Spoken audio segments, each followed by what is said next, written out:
Man, oh man, this episode is so fascinating. This is probably the strangest episode we've ever done. Coming up today, we're getting into a topic that we've never covered before, at least not in this kind of detail. It's the stories of musicians who vanished from public without a trace. Now, I'm not talking about one-hit wonders who never had another hit here. I'm talking about actual missing persons. Amazingly, some of these artists would later be found after decades of having gone missing, but the others remain unsolved. Some of these disappearances are completely unexplainable, and some of these musicians have been pronounced dead because it's the most likely scenario because they've never figured out what happened. We'll tell the story of a beloved bassist from an iconic 80s band who was swept overboard by a massive 25-foot wave off the coast of San Francisco, and the tale of a legendary bandleader whose plane disappeared over the English Channel. And then there's the brilliant folk singer who packed her Volkswagen and drove off into the sunset, never to be heard from again. Some of these artists would leave nothing behind but their music. But did some of them fake their own disappearance? Some people think so. We're going to get into it. Get ready for 7 incredible disappearing acts, unsolved mystery coming up next on Professor of Rock. Hey, music junkies. I want to get right into today's countdown. It's a mysterious subject, a bit eerie. Artists who vanish without a trace. It's rock and roll true crime here. Starting off today's countdown at number 7, I'm going to zero in on the band Loverboy and the tragic loss of their former bassist Scott Smith. First, let's go back to 1978 at Calgary's Refinery nightclub, where vocalist Mike Reno met guitar virtuoso Paul Dean, and the beginning of Loverboy was set into motion. Rounding out the lineup was drummer Matt Frenette, keyboardist Doug Johnson, and bassist Scott Smith. After getting rejected by pretty much every major U.S. record label, the band found a taker in their home country, signing with Columbia Records in Canada. Teaming up with producer Bruce Fairbairn, they cut their self-titled debut album, which was eventually released by Columbia in the U.S. in November of 1980. Now, the album went double platinum in America, of course, driven by the number 35 hit and number 6 rock chart hit, Turn Me Loose, one of the best songs of the 80s.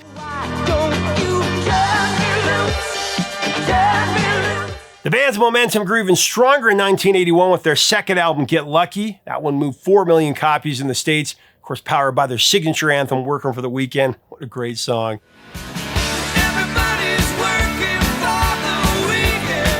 Through the rest of the 80s, Loverboy kept the hits coming. They were one of the biggest arena rock bands of the decade. They released 3 more albums that together sold almost 5 million copies in America. Keep It Up arrived in 83. That was followed by Lovin' Every Minute of It in 85 and Wildside in 87. These records produced more radio staples like Hot Girls in Love and the title track Lovin' Every Minute of It.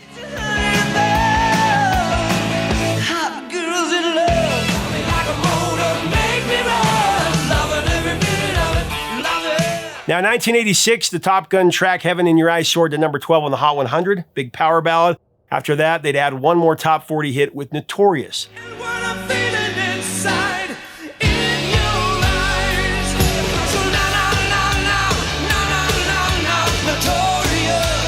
However, by the early 90s, the pop chart glory days had faded. Recording slowed to a bit of a trickle, and the guys ultimately shifted to touring mode. In 1997, they dropped their number 6 album. It was actually called 6. Then on November 30th, 2000, tragedy struck. Bassist Scott Smith was sailing from Vancouver to Mexico with his girlfriend and 2 friends when disaster struck. It was about 4 miles off the coast of San Francisco's Ocean Beach. A massive 25-foot wave came out of nowhere and swept him overboard. Said Smith's friend, Bill Ellis, I went down below to change into my foul weather gear so I could relieve Scott, and then the wave hit and the boat went over on its side. Within seconds, I went back up and Scott was gone and he took the wheel with him. We turned back around but couldn't find any of the debris or cushions or the man overboard pole. Ellis immediately contacted the Coast Guard from there. Within 30 minutes, boats and helicopters arrived to search a 133 square mile area around where he had gone under. And unfortunately, they found nothing. The next day, fog rolled in and large waves made the rescue efforts even more difficult. A member of the Coast Guard reported that some of the swells exceeded 2 stories in height. Scott's devastated family hired a private search team desperate to find any sign of him, but there was nothing. Scott was eventually declared missing, presumed dead, lost at sea. The band would later post a heartbreaking tribute on the Loverboy website. It's never supposed to happen to you. However, on November 30th, 2000, it did happen to us all of us. We lost our great friend and bandmate Scott Smith in a terrible boating accident. Still hard to believe. He was a great father, a great musician, and an irreplaceable friend to all of us. We all deeply miss Scott more than words can say. Ah, so sad.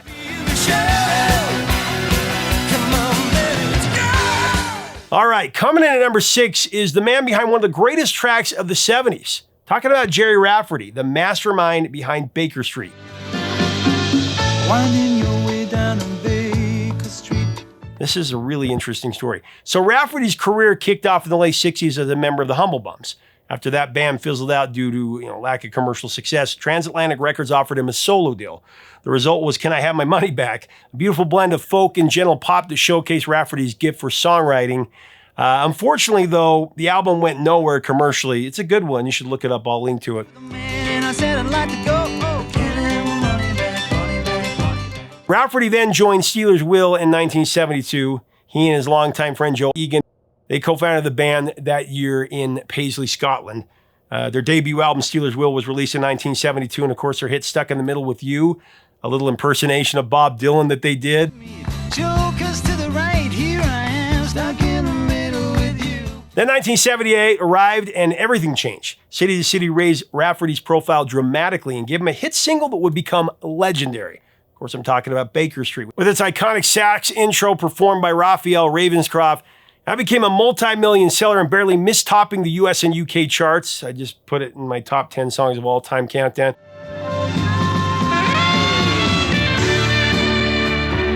City to City sold similar numbers, turning Rafferty into a reluctant star. His follow-up album, Night Owl, was just as good and was nearly as successful, packed with strong songs featuring intriguing lyrics and haunting melodies, as Gerry Rafferty was known for, including the chilling song Get It Right Next Time, one of my favorites from him. You got to check that song out if you don't know it.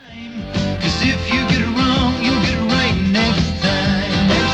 But by 1983, just 5 years after his breakthrough, Gerry Rafferty slowed things up. He said that he wanted to watch my family grow, his exact words. Behind the scenes, though, things were falling apart. He'd been battling alcoholism for years. His output became sparse, and nothing matched the power of those early songs, unfortunately. His marriage broke up in the early 90s, and subsequent albums felt uninspired. The man who'd written Baker Street seemed to be out of ideas altogether. Now, by the mid-2000s, alcoholism had consumed him completely. 2005, he collapsed at his Hampstead home in London. He denied overdosing on prescription drugs, but things kept spiraling out of control. Then in August of 2008, Rafferty made headlines for all the wrong reasons.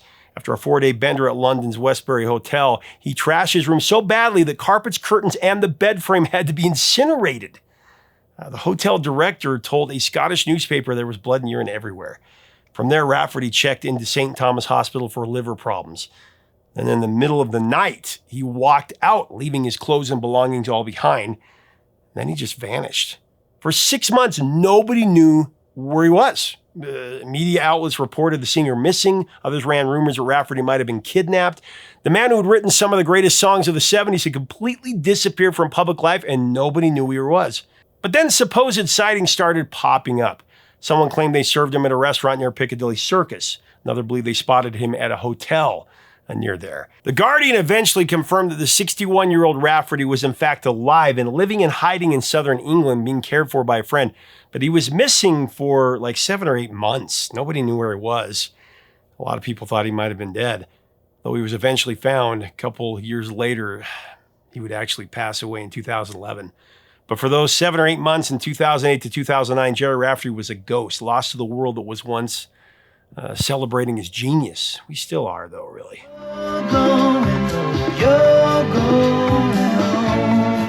Let's take a little break from this kind of morbid conversation. Oh, this is heavy. And I wanted to tell you that the Vintage Years collection is back. We've got all the years up. You can get them below or right up here. They used to be $50. We've got a special running all through the holidays where they're just $29.99. So make sure to pick up your favorite year by artist Thomas Estrada. Great stuff here.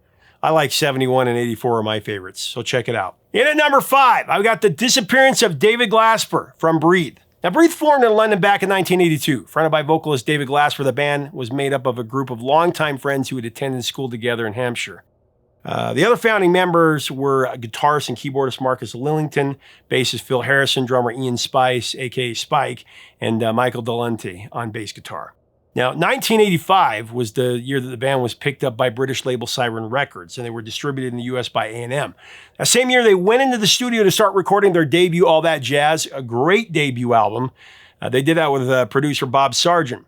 Now, the album dropped in August of '87. It scored big time. 3 U.S. top 10 hits on the Billboard Hot 100. Don't Tell Me Lies at number 10. How Can I Fall at number 3. And, of course, the classic Hands to Heaven went all the way to number 2.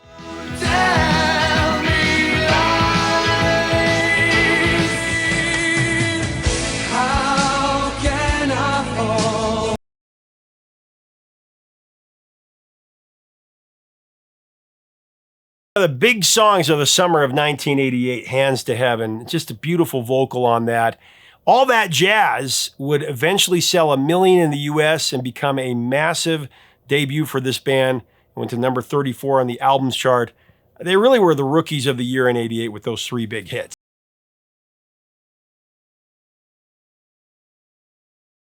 Their sophomore LP, that was a bit of a hit as well, Peace of Mind. That followed a few years later in 1990. It spawned 2 top 40 hits. There was Say a Prayer that went to number 21 and Does She Love That Man at number 34.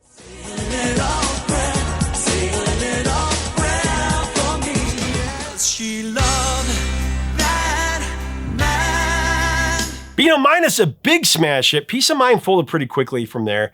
The album stalled at number 116 on the Billboard 200. Of course, music was changing going into the 90s. Its lackluster performance led to tensions within the band. And from there, things spiraled out of control until Breathe broke up in 1992. Now, decades later, Marcus Lillington elaborated on the split, saying that they fell apart as a band during the making of Peace of Mind. He would say, we just weren't into promoting it in the same way as All That Jazz. I also don't think the songs were quite up to the standard of that first album. Now, as for David Glasper, the singer, his post-Breathe story is where the mystery comes in, and it's pretty shocking. With such smooth vocals and a talent for conveying heartfelt emotion, Glasper was poised to have a promising career with or without Breathe. I think he had a great voice. But instead, David Glasper completely withdrew from the music industry and the public eye. This sparked years of speculation regarding his whereabouts. But according to Marcus Lillington, David didn't handle the breakup very well at all. And some difficult circumstances in his personal life sent him into a tailspin. David dropped off the map for over a decade. Now, internet rumors hinted at a tragic tale, something about that David had lost someone close to him. In 2006, David briefly resurfaced, creating a MySpace account on which he released a few original demos, but he remained in total obscurity.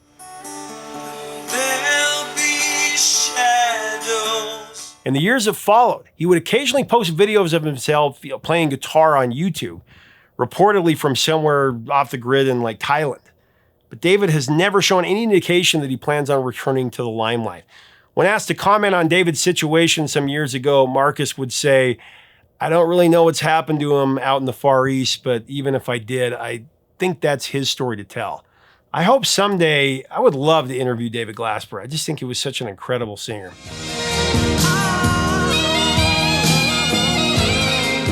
Coming in at number 4, I've got Scotland's Christina Licorice McKechnie. Was born in Edinburgh in 1944. One of the defining voices of the late 60s counterculture, she was a core member of the incredible string band. With her flowing dresses and ethereal vocals, Christina mesmerized 500,000 people at Woodstock in 1969, helping propel the Scottish psychedelic folk group into cult status. Sweet lover is now. Now, the band centered around Robin Williamson and Mike Herron, and they earned praise from Bob Dylan, the Stones, and the Beatles. I mean, Paul McCartney reportedly described their 1968 album, The Hangman's Beautiful Daughter, as the acoustic Sgt. Pepper. High praise from the Beatles.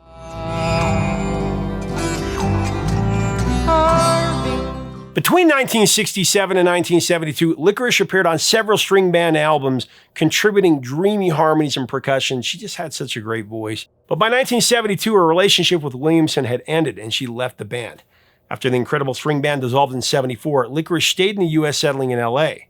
In 1976, she met Brian Lambert, and the couple married. Then they divorced 3.5 years later. Lambert later recalled that her mental health had started to deteriorate. She was hearing voices. Christina made one final appearance on record in 1977, contributing to Robin Williamson's album Journey's Edge. After that, though, information about her life gets pretty sparse. Sometime between 1987 and 1990, Licorice completely vanished. Reportedly, her sister last heard from her via a letter from Sacramento in 1990, where Licorice was recovering from surgery. But from that moment on, she severed all contact with family, friends, and former bandmates. And she even stopped collecting royalties from the band's catalog. So people were like, where'd she go? Then decades of rumors followed. Some said she died while hitchhiking in the Arizona desert. Others believed she was living off-grid. And then some speculated she'd become homeless. Her Scottish family reluctantly accepted her desire for total disconnection, while fans and music historians debated whether she was even still alive. It became one of the longest-running disappearing acts in rock history. And then, in October 2024, around her 80th birthday, renewed media interest grew around her story. After an extensive search, reporters actually found her living under the name Christina in a modest one-bedroom apartment on the 10th floor of a downtown Sacramento high-rise, one that offered low-income housing for the elderly.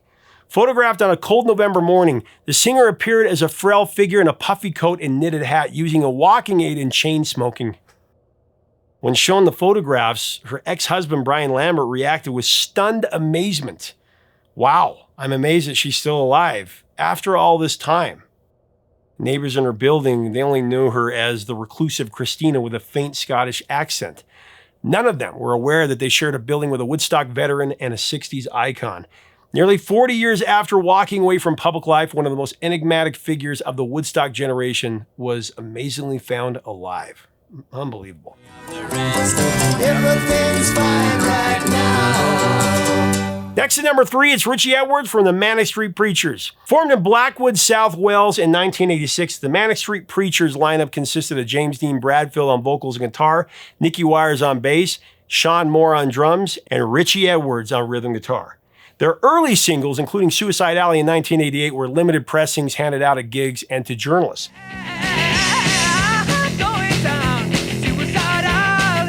But the band was building a reputation, and not always for the right reasons, though. From the start, the Manics had a volatile relationship with the music press. Some of you might remember this if you're fans of the band. Their calculated insults aimed at peers and targets across the industry won them infamy following the release of their 1990 debut on the Damaged Goods label, the New Art Riot EP. And then came the incident that would define them forever. In 1991, New Musical Express critic Steve Lamont questioned the band's authenticity. In response, guitarist Edwards carved the words "for real," the number 4 in the word real, into his forearm with a razor blade right in front of him.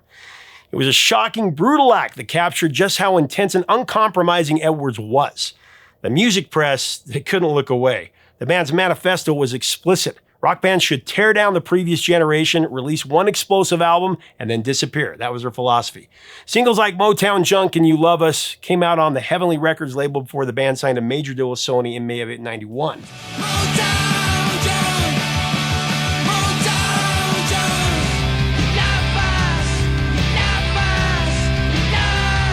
Their 1992 debut album, Generation Terrorist, went to number 13 on the UK Albums Chart.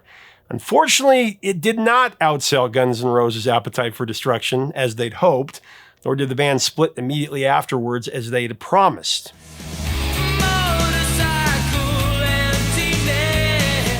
1993's Gold Against the Soul reached number 8 in the UK, and then came 1994's The Holy Bible, which continued their climb upward on the charts to number 6. They were becoming bigger. In that span, the band scored 13 top 40 hits across the pond. Things were on an upward trajectory. But this didn't necessarily sit well with Edwards.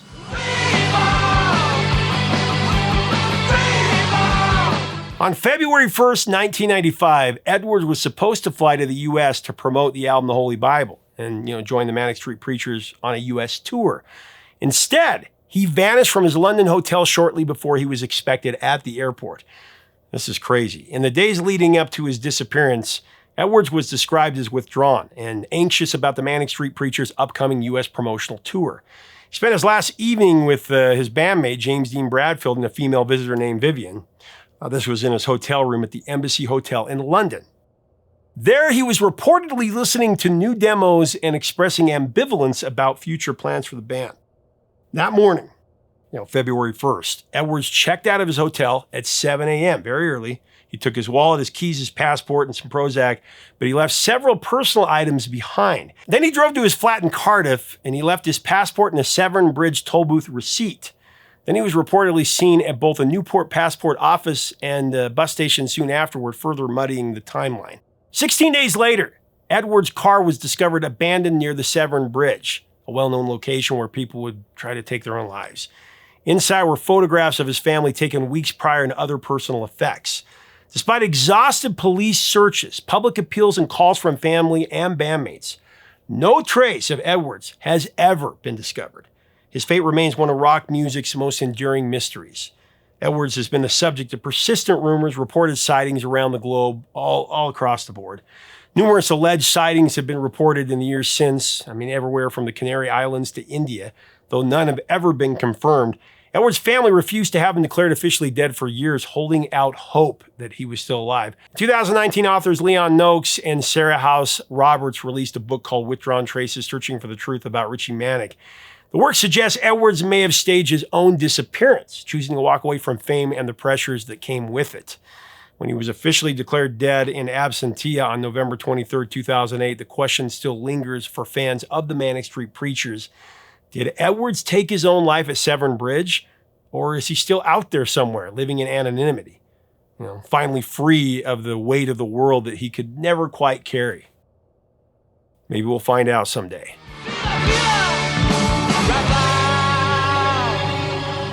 Coming in at the bridesmaid position, it's the mystery of Glen Miller, a name synonymous with the golden age of swing and one of music's most enduring unsolved disappearances. Born in 1904 in Clarinda, Iowa, Glen Miller spent his youth continually on the move: Nebraska, Missouri, and eventually Fort Morgan, Colorado. After graduation in 1921, Glen jumped into the Boyd Center Band. He briefly tried college at the University of Colorado in 1923, but dropped out to chase his passion for music. Over the next several years, he moved to LA and joined Ben Pollock's band, and then he relocated to New York City in 1928. After marrying his college sweetheart, Helen Berger, Miller took a job with the Dorsey Brothers Orchestra and organized an orchestra for Ray Noble. Miller first recorded under his own name in 1934 while still working with the Noble Orchestra. And then in 1937, he tried forming his own band, but that went nowhere. After disbanding and reorganizing, Miller finally broke through in 1938 when Glen Miller and his orchestra landed an engagement at the Glen Island Casino in New Rochelle, New York. From there, success came in a hurry, almost overnight. His records started flying off the shelves. Tuxedo Junction sold 115,000 copies in his first week. And his orchestra even performed at Carnegie Hall.